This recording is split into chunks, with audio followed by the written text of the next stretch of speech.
அருண் பள்ளியில் எல்லாரும் புதிய பைகள், புதிய காலணிகள் போட்டுக் கொண்டு வந்ததை பார்த்து வருந்தினான்.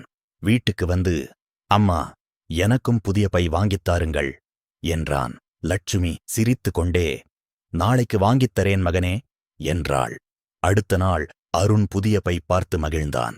ஆனால் அம்மா பழைய கிழிந்த சேலையை கட்டியிருந்ததை கவனித்தான். அருண் கேட்டான், அம்மா, நீங்க புதிய சேலை வாங்கலையா? அம்மா மெதுவா சொன்னாள், நான் சேலை வாங்கும் பணத்தில்தான் உனக்கு புதிய பை வாங்கினேன் மகனே என்று கூற அருணின் கண்களில் கண்ணீர் வந்தது.